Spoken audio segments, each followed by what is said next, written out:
वंदे कृष्णम जगद्गुरु। वंदे कृष्णम जगद्गुरु।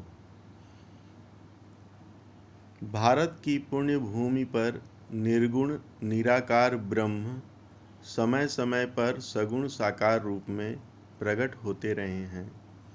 भारत की यह पुण्य धरा कभी भगवान राम तो कभी भगवान कृष्ण की अद्भुत और अलौकिक लीलाओं की साक्षी रही है।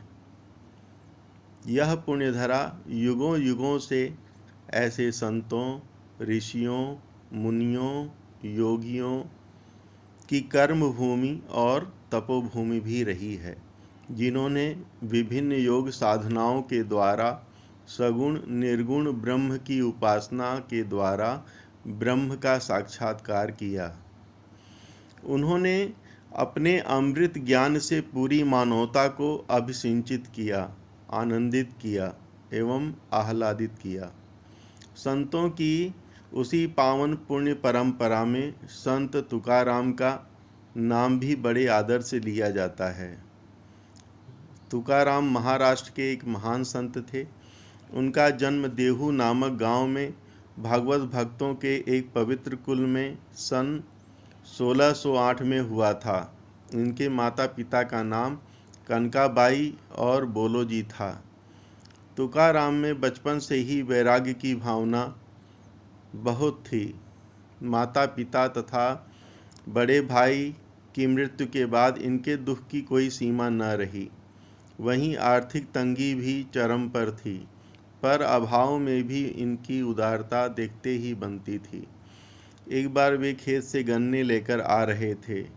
उन्हें गन्ने ले जाते देखकर कुछ बच्चे गन्नों के लिए उनके पीछे पड़ गए। वे प्रसन्नतापूर्वक बच्चों को गन्ने देते गए। अंत में सिर्फ एक गन्ना बचा, जिसे लेकर वे घर आए।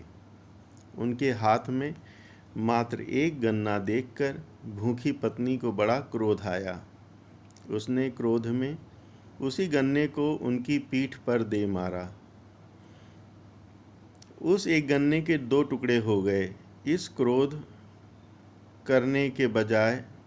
क्रोध करने के बजाय वे हंस पड़े और बोले, तुम बहुत सीधी हो, बहुत साध्वी हो। तुमने बिना कहे इस गन्ने के 2 टुकड़े कर दिए। लो, एक तुम्हारा हुआ और एक मेरा। एक बार उनकी पत्नी जिजाई ने बाजार से कुछ खरीद लाने के लिए उन्हें कुछ रुपए दिए, परंतु जो ही वे बाहर निकले कि रास्ते में उन्हें एक दुखियारा मिला। उसे देखते ही उन्हें दया आ गई और उन्होंने सभी रुपए उसे सौंप दिए। इसी बीच वहाँ भयंकर अकाल पड़ा। उस अकाल में उनकी पत्नी और पुत्र भी चल बसे। उनका देहांत हो गया। शायद तुकाराम के वैराग्य की और प्रबल परीक्षा लेने के लिए प्रभु जैसे सारी विपदाएं प्रस्तुत कर रहे थे और उन्हें पूरी तरह अपनी शरण में आने को प्रेरित कर रहे थे। घोर आर्थिक विपदा के साथ साथ अपने सगे संबंधियों, स्त्री पुत्र सबको खो देने के बाद भी तुकाराम भगवत भक्ति से कभी विचलित नहीं हुए। फिर विपदा में ही तो भक्ति की असली परीक्षा होती है। उन सभी विपदाओं को प्रभु की इच्छा मानकर, अपना प्रारब्ध मानकर वे उन्हें सहते हुए अविचलित रहे। हे प्रभु, तेरी जैसी इच्छा। हे प्रभु, तेरी जैसी इच्छा, तेरी इच्छा पूर्ण हो। ऐसा कहते हुए वे विपदाओं, कष्टों, झंझावात, ममता और आसक्ति के बंधनों से पार होते रहे। ऐसी स्थिति में भी ईश्वर के मार्ग पर चलते रहना, यही तो सच्चे भगवत भक्त की पहचान है। वह सदैव अपनी इच्छा को नहीं वरन प्रभु की इच्छा को ही सर्वव्यापी मानता है। वह यह मानता है कि ईश्वर सर्वव्यापी है, न्यायकारी है। अस्तु ईश्वर जो भी करता है उसमें भक्त का भला, भक्त का हित और भक्त का कल्याण निहित होता है। इसी विचारधारा के साथ संत तुकाराम अपने जीवन में आई विपदाओं के दावानल से वैराग्य कंचन हो निकले। अब वे योगक्षेम का सारा भार भगवान के भरोसे छोड़कर भगवत भजन करने में लग गए। वे प्रायः या तो कीर्तन में या ध्यान में रहने लगे। उनकी सच्ची भक्ति के कारण प्रभु की प्रेरणा से चैतन्य नाम के एक सिद्ध संत ने तुकाराम को स्वप्न में दर्शन दिए। उन्होंने स्वप्न में ही तुकाराम को राम कृष्ण हरि मंत्र का उपदेश दिया। प्रातःकाल नित्य कर्म से निवृत्त होकर वे विट्ठल भगवान के मंदिर में जाते। वहाँ वे उनकी पूजा पाठ और सेवा किया करते। वहाँ से फिर वे इंद्रायणी नदी के पार कभी भागनाथ पर्वत तो कभी गोंडा या भाराडारा पर्वत पर चढ़कर वहीं एकांत में ज्ञानेश्वरी या एकीनाथ भागवत का पारायण करते और फिर दिन भर नाम स्मरण करते रहते। संध्या होने पर वे गांव लौटते और हरि संकीर्तन सुनते, जिसमें लगभग आधी रात बीत जाती। उनके ही पूर्वजों के द्वारा बनवाया गया विट्ठल भगवान का मंदिर बहुत जीर्ण शीर्ण हो गया था। उन्होंने उस मंदिर की अपने हाथों से मरम्मत की।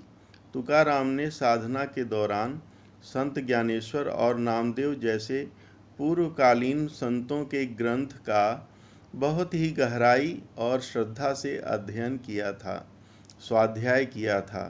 कठिन साधनाओं के उपरांत अंततः तुकाराम की चित्तवृत्ति भगवान नाम के स्मरण और ध्यान में लीन होने लगी। उनका चित्त निर्मल हो गया।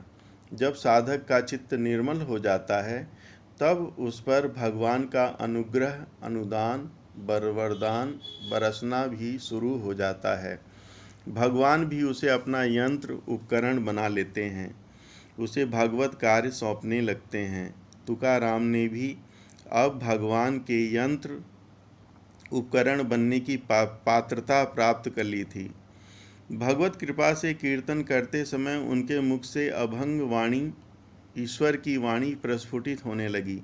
उनके मुख से काव्य रूप में प्रस्फुटित ईश्वरीय ज्ञान को सुनकर बड़े बड़े विद्वान और साधु संत उनके चरणों में नतमस्तक होने लगे। उनकी प्रसिद्धि देखकर कई विद्वान पंडित उनसे ईर्ष्या भी करने लगे। उन्हीं में से एक थे पंडित रामेश्वर भट्ट। तुकाराम जैसे इतर जाति के व्यक्ति के मुख से अभंग निकले और लोग उसे संत मानकर पूजें, यह बात उन्हें जरा भी पसंद न आई। उन्होंने देहू के हाकिम से तुकाराम जी को देहू छोड़कर कहीं चले जाने की आज्ञा दिलाई। इस पर तुकाराम पंडित रामेश्वर भट्ट के पास गए और उनसे बोले, मेरे मुख से जो ये अभंग निकलते हैं वो भगवान पांडुरंग की आज्ञा से ही निकलते हैं।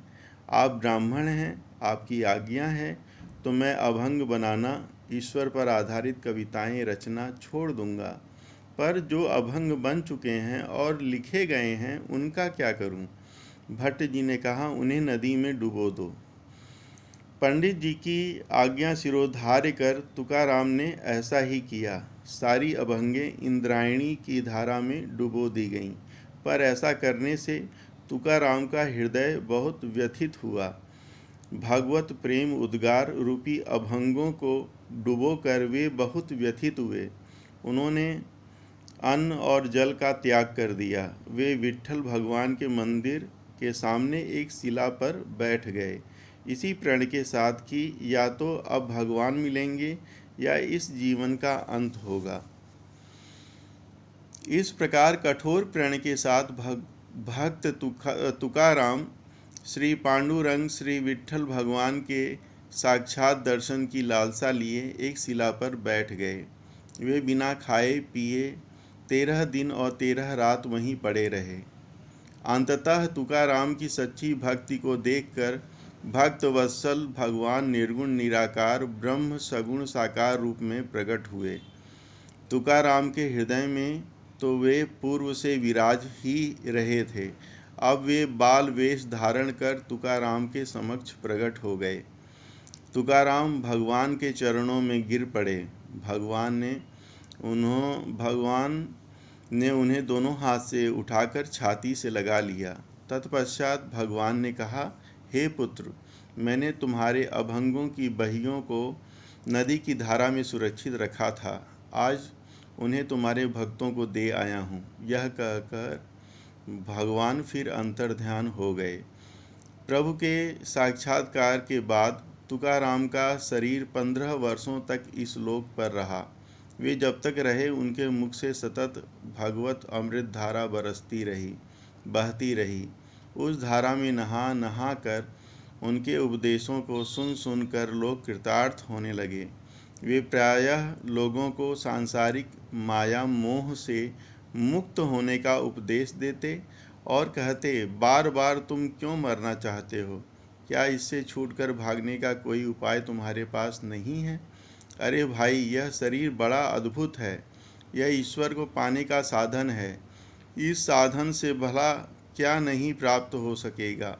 भक्तिपूर्ण भजन से, भगवत ज्ञान से, भगवान की शरण से हमें साक्षात भगवत कृपा प्राप्त हो सकती है।